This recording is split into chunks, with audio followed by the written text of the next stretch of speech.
Hello and welcome to Grief Tending. This podcast series aims to support anyone who is in a caregiving role to someone who is grieving. And these conversations are seeking to cultivate our collective capacity to be alongside grief in supportive ways. I'd like to start by acknowledging the traditional owners and custodians on whose unceded lands these interviews are recorded, the Turrbal and Yagara people.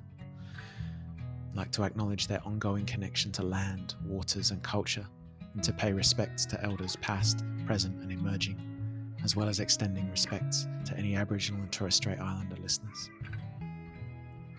This episode of Grief Tending sits within the community stream of our series and is a conversation with Bridget Sumser.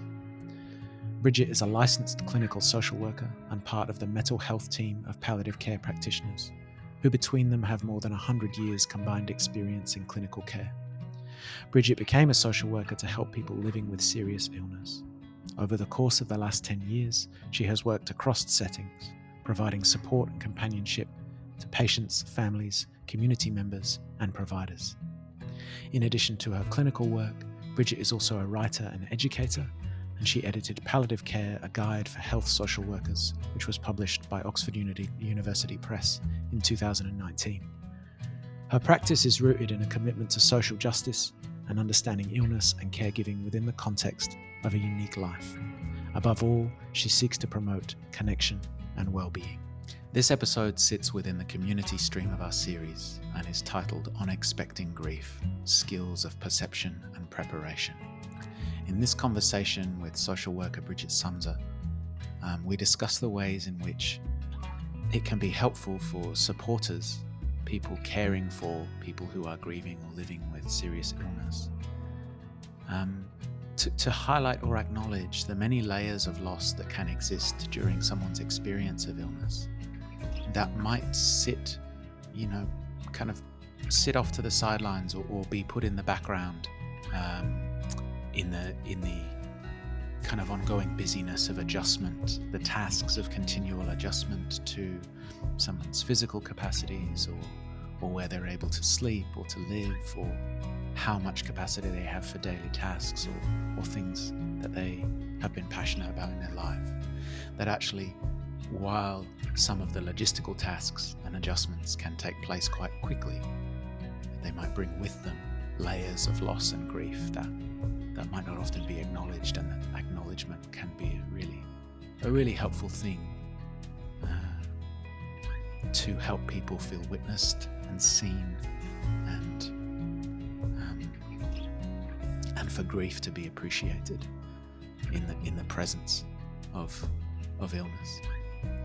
And we followed on from that by exploring how it might be possible to cultivate some skillfulness in grief by learning to expect it in the everyday. Bridget talked about, the encounters that it's possible to have with non-life-threatening griefs or losses. So stepping away from kind of intensity that may come with encountering death, and thinking about disappointments in our lives, things that we've lost in terms of imagined futures and dreams that we may have held when we were younger. Thinking also of what it is to encounter stories in the news of human tragedy or natural disaster or environmental destruction, and how we can acknowledge actually that there can be very felt realities in response to those things. And it's not to say that those are the same or to be compared with the very personal loss of a family member, not at all. But could it be that there are some common echoes of what it is to be in relationship with the reality of loss in our lives that will be supportive for us when we do inevitably encounter those much bigger losses in life? We mentioned the psychotherapist Francis Weller in this episode, and he has a phrase from one of his books, that everything we love we will lose, either as a result of sickness and death or as a result of our own leaving this earth. And I think that reality is quite rightly confronting, but it is also one which it's possible to be in relationship with, and that can bring with it not only heartbreak and sadness and sorrow, but, as we went on to explore at the end of the episode, grief and joy, have long been written about, long been explored as being in some sort of co-relationship. That the more capacity, the ways in which we're able to be present to sadness and suffering can have some interrelationship between how precious and how valuable we hold quite seemingly opposite, although are they really, experiences in life of joy and happiness and connection and belonging. So I hope that this episode will offer a chance for invitation and reflection in whatever your context is. And I hope that the practical invitations here may be useful and helpful to you. Thank you. Hi, Bridget. Thank you so much for joining us. I'm so happy to be here. Thanks for having me. So I wanted to start today's conversation by asking you about this area of transition and the role the significant role that plays in people's journey in palliative care, both as recipients of care, as patients, but also for family members and close friends or relatives who are caregivers. So as an experienced social worker, you've supported many individuals both in hospital, community hospice, and at home. And I've heard you speak about how transitions have both this relational and this kind of existential impact that can often not get attended to with as much importance or urgency as the other logistics, we might say, within transitions. So, could you speak to us about that? Yeah. Well, there's so much there. I mean, in the path of living with an illness in your body or in the body of someone that you love or someone that you care for, someone that you're responsible for, there's so many transitions. There's a million transitions, tiny ones every day, and then big ones that mark sort of before and after times, or major shifts in role or ability or self-concept. And the way that we adjust and adapt acutely is often filled with so many logistics, so many things to figure out, like, I can't pick up my kids from school anymore. How are we going to tend to that? I can't get up my stairs anymore. How are we going to move around where everybody's sleeping, right? Just the reconfiguration of lives is so demanding in terms of logistics and consuming and emotional in its own right, that it's hard when the demands of caregiving or the demands of being in a body that's got a lot going on keep going, to slow down and think, like, what am I feeling here? What loss did I just navigate, or am I navigating? And, I imagine that this theme of sort of like pace or timing or time just in general may come up a few times today, but like the pace of the demands of keeping lives going and the pace needed sometimes to slow down and feel into what's happening here often feel sort of contradictory or incongruent or incompatible. So how do we create that time, even if it's little bits of time, either because we don't have a lot or because we can't tolerate it too much? How do we create little bits to be like, oof, that social worker just came in and suggested we go home with a hospital bed. That's a bigger deal than just figuring out who pays for it and how do we get it there. That means my living room no longer functions in the way that my living room did. And symbolically, the symbolic significance of that is huge. You could spend a long time just talking about the hospital bed and its meaning. But we have to really slow down. And often we need to be invited into that space. Someone else has to say, like, you don't have to talk about it if you don't want to, but you want to tell me anything about what it feels like? To not sleep in your own bed anymore? mm, To not sleep right next to your spouse in the same way you did, right? You can feel just even in the asking of those questions, they're huge. mm, mm. And they just go, come with, you know, the shift. Yeah, and that often, that the shift is so dominated by the tasks, um, the things that need doing, which are important. They Uh, are. And we have a lot of, the way that we engage with the healthcare system or with, professional help is a lot focused on the tasks and the concretes and the checklists and the things to do. And like, I'm grateful for that. We need that. But there isn't time built into that often, or a sensitivity or a feeling of capacity of like, oh yeah, I can check in with you about how this feels or what this means to you because I know I can hold it in myself that this is actually a huge thing that I have to suggest to you. Yeah, and I wonder, if people are listening who might be supporting, either directly as a caregiver or in that kind of second circle of maybe they're people Yeah. helping out with some rostered jobs or meals or, just checking in with family or walking a dog or something like that, that some of those questions can be really helpful to have in mind because it's a different thing to sense into, is it appropriate to sort of sit down and do a kind of almost counseling session by ambush or something. Like Right. some Yeah. people are really not interested in that, in wanting to, or just don't feel able to. They kind of, you often hear people talk around, I have to quote unquote hold it together to kind of Yep. get through. So, how do you think people might navigate discerning, Mm. when Yeah, is a like good time? when's the time? Yeah. I mean, I think that there's some, I mean, right, there's probably more eloquent psychological language for this of like you're a caregiver, personal or professional, right? Intimate and relational or professional. And you just sort of start to get sort of pre-contemplative about what do these things mean to people? What does this feel like, right? You just start to think like, I know this means something.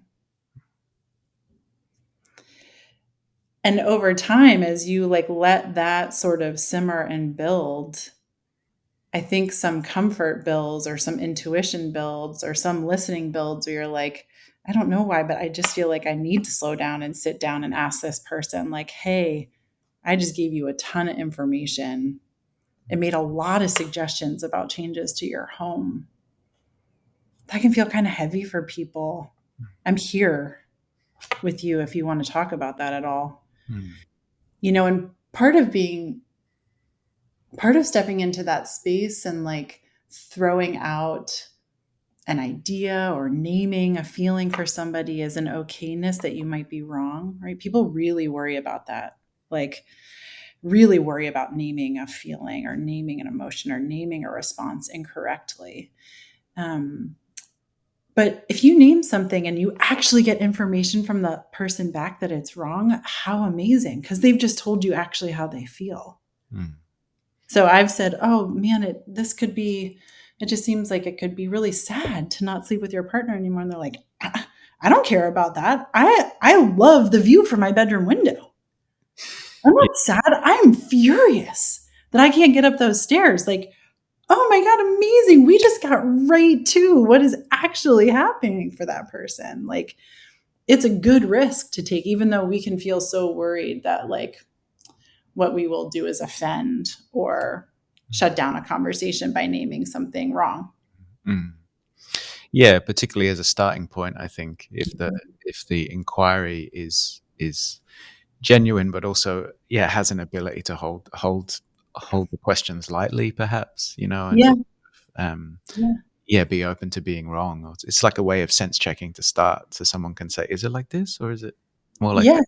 Totally. Yeah, Totally. And it's a willingness to be relational, right? To be in it and be like, oh, yeah, what did I mean? Let me back up and like see what I was feeling a little bit more. Oh, actually, I don't totally know what I'm feeling, but this feels big. And so I just wanted to like invite a space, mm, right? And maybe that language feels particularly sort of Californian, which is what I am and where I come from. But like there is something just to like being willing to sort of name a lot's happening. You want to talk about any of it? Yeah. Yeah. You have places where you can. Here's my number if you want to later, right? It's just the offerings. There's so much loneliness in and around the transitions and the constant adjustment and adaptation. There's a lot of beauty too, right? You don't want to just like only harp on the things that are hard, but there's a lot of loneliness and just those little bids of like, I see or I feel and I'm here and you tell me Mm. when or if you want. So invitations for communication Invitations. that aren't Yeah. a one-off is what I'm hearing, Yeah, invitations and lots of permission asking. Like it seems like there's a lot going on.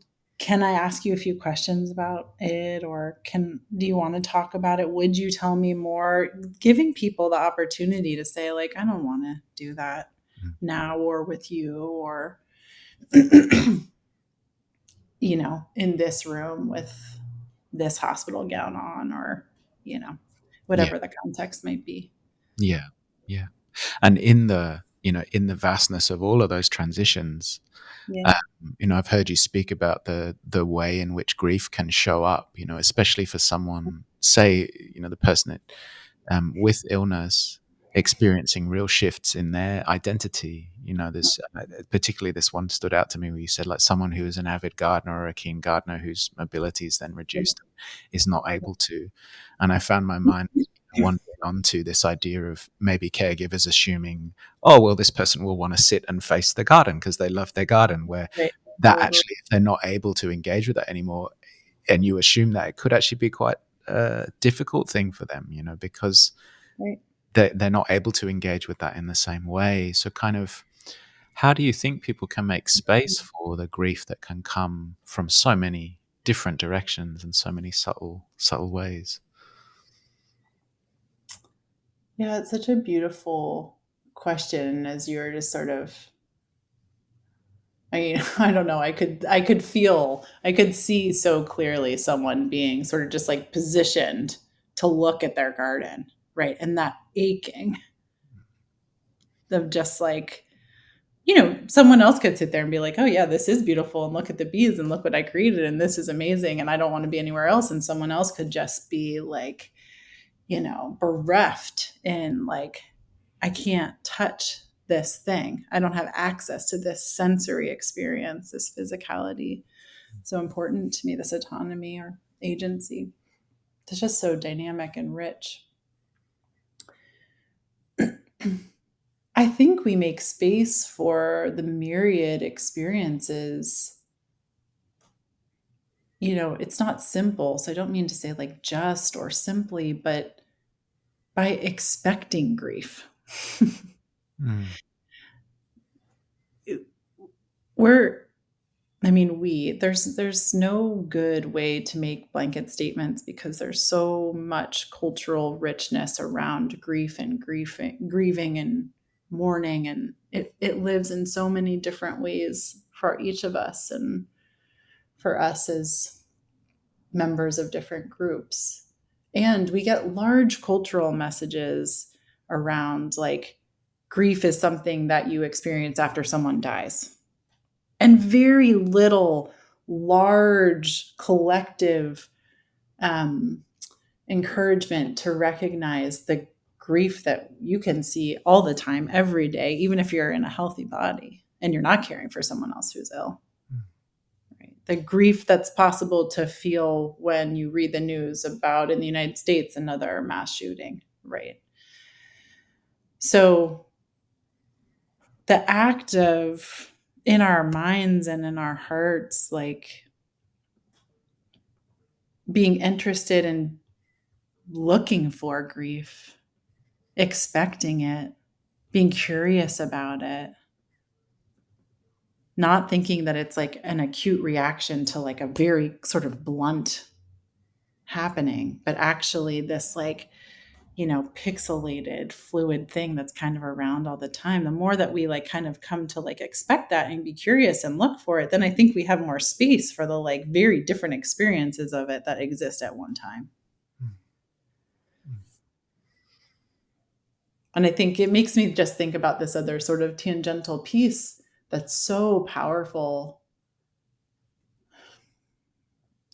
about being in a family or in a community or watching groups of people make sense of illness or make sense of dying or make sense of a death, which is like the same loss is a very different grief for different people. And it's a grief for somebody and an opportunity for somebody else, right? And somehow those things are coexisting and we're trying to talk across them and live across them and relate across them when the change functions so differently potentially for everybody. It's sort of amazing to me actually that we ever have coherent conversations across the ways in which our experiences can just be so different of the same thing. Yeah. Yeah. Especially the ways in which grief is, we often talk about here in our work that grief is present, right from the point of diagnosis in relation to the someone's experience with serious illness. And maybe before, right? Because there's some collection of symptoms or changes in your body that you're knowing that you don't like. There's Yeah, that grief is there before. in some sort of amorphous way, though you haven't had a diagnosis to kind of Yeah, uh, right. crystallize it. Yeah. Um, but you're so right in what you said earlier around so much of the societal assumptions can be grief is what you experience after somebody dies. Yeah. And so I think, certainly in academic and research spaces, these concepts of anticipatory grief and things like this are a lot more prevalent and widely understood now. But Mhm. I still wonder about how much recognition, right down to those small changes, the loss of the gardening, the loss of having to move from your bed that you have been in with your partner for so many years, those small but significant griefs Mhm. are ones, it seems challenging for people who are in the midst of that kind of low level chaos of Yeah. adapting to all these changes, to try. Especially when the big grief is looming, right? Mm, And I think there's this I've had this like really great fortune to be teaching a grief, loss, and bereavement class for social work master's students. And a lot of the class is reflective of just like tell us about grief in your own life. Let's investigate that. Let's interrogate that with some compassion. And there's so much of like, I haven't seen grief in my life because they haven't had somebody close to them die. And there's this like unconscious sort of like, I'm not entitled to grief because I haven't had a big headlining horrible thing happen. mm, Right. And it's the same thing that happens in each of our lives. It's like, well, I'm not dead yet, or I'm not the one dying, or it's not my husband, or it's not my kid. That on some days, from some vantage points, that perspective can be really helpful coping. It can also really minimize an alive thing for us. And an alive thing from us that when we don't tend to, and when we don't sit with, and when we say isn't worth our time because it's not as big as somebody else's suffering, we lose this chance to be connected to it and to ourselves more deeply, but then to other people.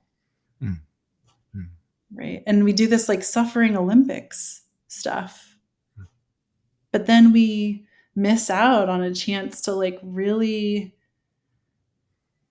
know our own experience and then recognize it in other people. And then again, bridge that like loneliness, bridge that isolation place.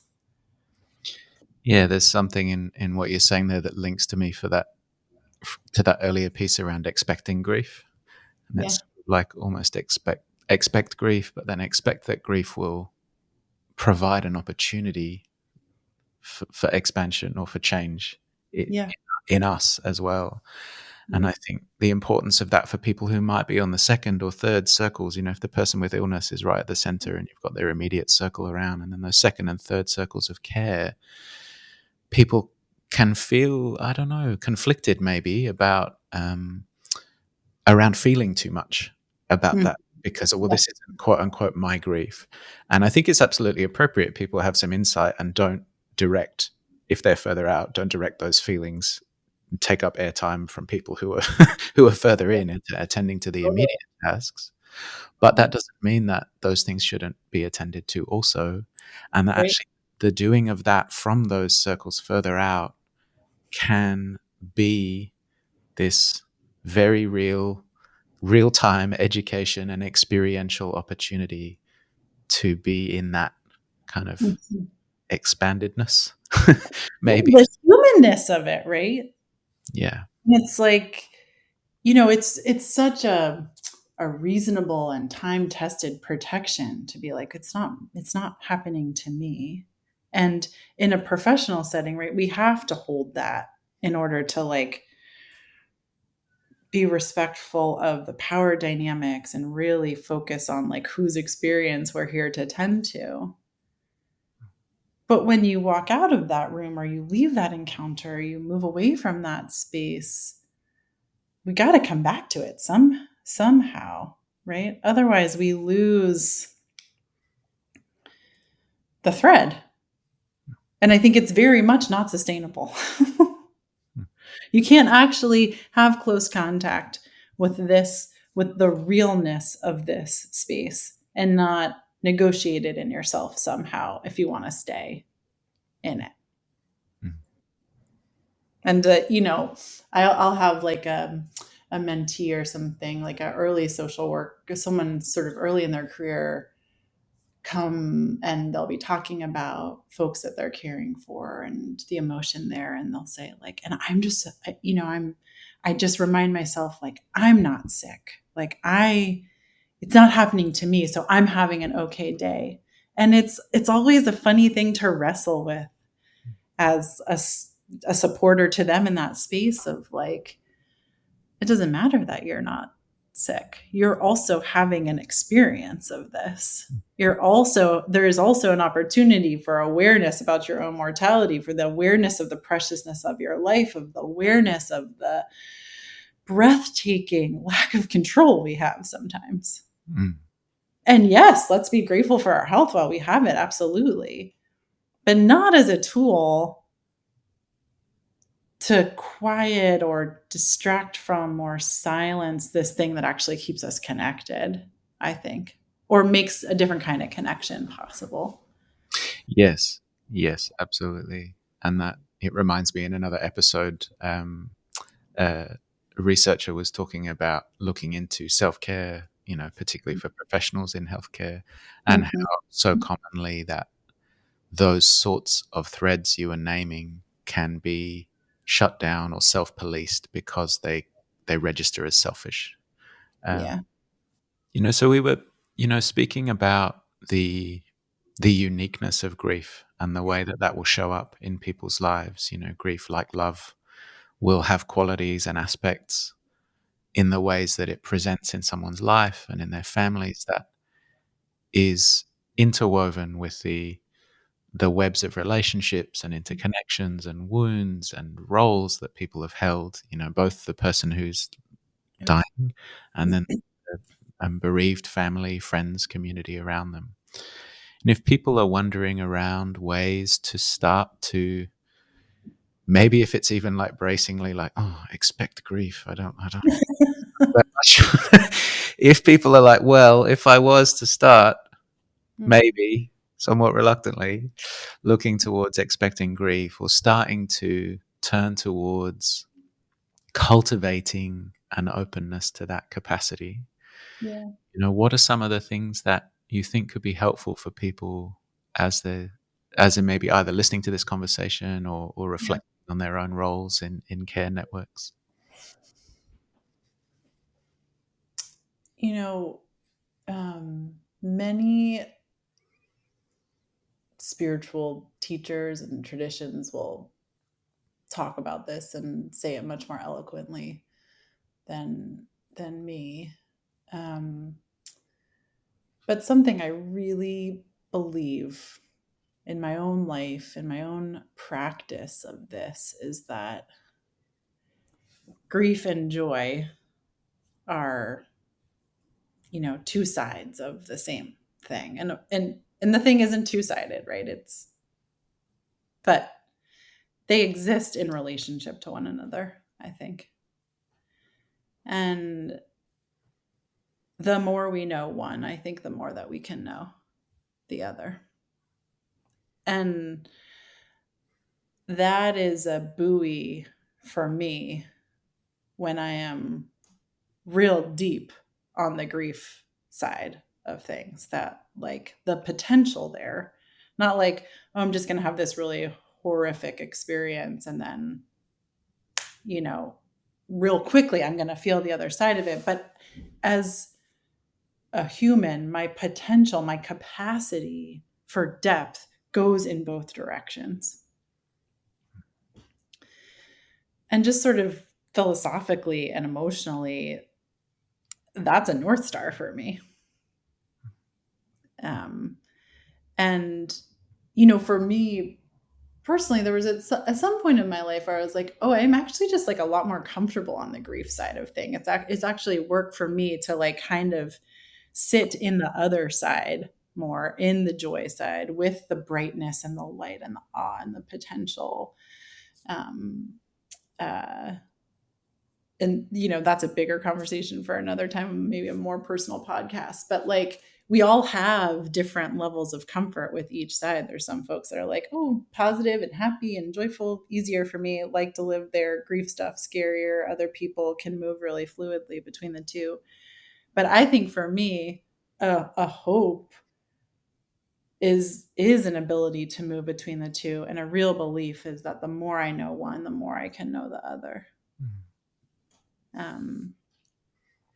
So that's just sort of like a frame that gives me some oomph when it feels kind of stuck or just scary, or like, oof, I don't want to touch that so much. Yeah, and I think even the noticing of I don't want to touch that, it Yeah. places you in a different. You're already having some insight into your own experience when Yeah. when you catch yourself recognizing that, because for a long time we can be doing that and not kind of clocking it or not realizing. Totally. That invitation maybe to just explore, well, where am I in this, and what is this response or this reaction, and that very much can be in the body Yeah. before it is in the mind often. But I And really, sometimes we really need a lot of encouragement to come out of our minds and down into our bodies, right? I think that like there's a world of sort of sensory activities and exercises that are super helpful in this space, because it's real easy to kind of like flip flop between the two. I'm either like super heady about this or super spinny about this, or I'm like only in my body and I'm kind of crunched over and my stomach hurts, right? And how do we get a little bit more movement and wisdom from the two, to 1 million places to care for each other a little bit? I guess the other thing that's just kind of, you know, crossing my mind is like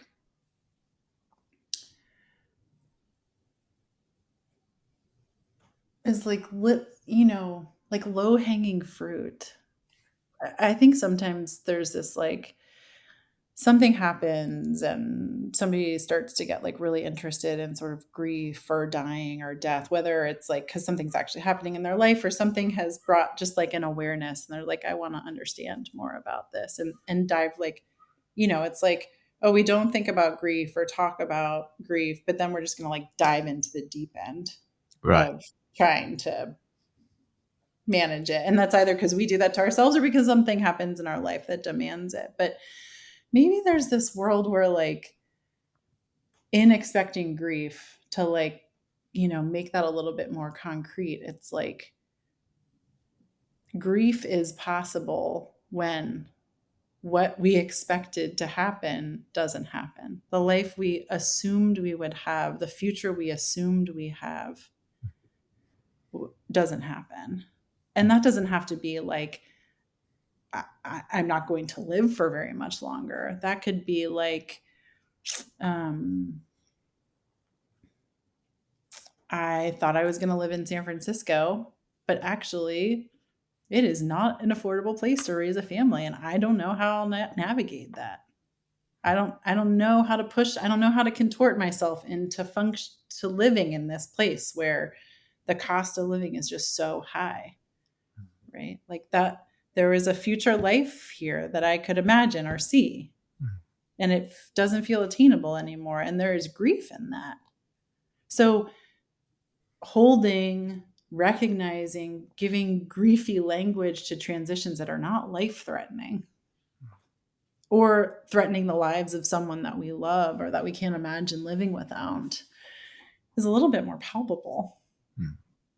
So if we have we don't all get the chance to do that before something major is just sort of forcing us to look at it or inviting us to look at it. But if you find yourself in a place in your life where, things are kind of okay, there isn't a big thing happening. There isn't a big threat. But we can, again, bring that slower pace and be like, oh, yeah, remember that life that where I thought I was going to be like a teacher who loved teaching? I don't like teaching. That sucks. I really wanted that life. Just to practice. Yeah, practicing. And yeah, as you were speaking, it makes me realize actually is an opportunity on hearing that there's these incremental ways in which we've all experienced losses of expectation and disappointment. And there's almost then a capacity to turn around and look back on your own life and go, oh, there's grief everywhere. Totally. There's grief everywhere. And what did, our memories are so faulty, but what did that feel like? And also to build some resourcefulness in our own selves of oh, I've actually adjusted and adapted constantly to things that I wasn't expecting and quite well. Or, oh, I do pretty okay unless it's this kind of change. I wonder what that's about. Um, because we often don't give ourselves credit for the ways in which we're actually very adaptable. And our negativity bias or whatever sort of fancy researcher language you want to put on it, makes us think we can't do things or we won't do things or we would never do things. But then you look back on your life and you're like, oh, I definitely never wanted to do that, and I figured out how to do it, and not only just be kind of okay with it, but found some real joy or found some real meaning in it. So sort of, cultivating our own experiences retrospectively of oh, I'm an adaptable person who knows how to adjust to things I didn't expect. Yeah. As you were talking, I was wondering about the role of a trusted friend. If someone was struggling to do that. Oh, yeah. No, Yeah. Everyone else might have experienced grief, but I don't think I have. Well, if you have someone you trust, you could ask and just ask this question, something like, tell me about the times in life when things have gone really not how you wanted them to, or things have gone badly, and what did you do? Yeah. How did you make it through that? Yeah. Yeah. How'd you do that? It's one of my favorite questions when people are retelling stories of their lives of, how they negotiated hard times or how they made it through an experience that was hard or challenging or just not what they expected. And just that question of how'd you do it? How'd you get to the other side to tell me the story? Right. And it's a big question. It's a sort of vague question, but people find themselves in their answer and they're like, oh, well, my friends. I kept my lifeline was my friends, and I talked to my best friend every night, and It didn't matter what we talked about, but that was my through line. Or I exercised, or I started reading Pema Chodron, and I now read When Things Fall Apart every year. People, they don't think of that as their resilience. They just think about that as how they survived. But Yeah, those are tools, right? absolutely. And I'm struck by how that flips on its head, this idea of I'm not good enough, I'm not good enough, I don't know enough, or I'm not a professional in grief, or things like this. It's Yeah. actually, people look back then, they go, oh no, I've been in training for this for years, I just didn't realize. Totally. Totally. Hmm. Well, I think that that's something that, yeah, could be of use for people listening. I hope this ability to look back and recognize, actually, that I think it's Adrienne Marie Brown talks about, like grief is Mm, worth your time, yeah. uh, and those things that have happened that didn't go according to plan doesn't Yeah. mean that they don't have potential value, potential contribution for where you are right now in your life. Yeah. Yeah. Absolutely. Absolutely. Thank you.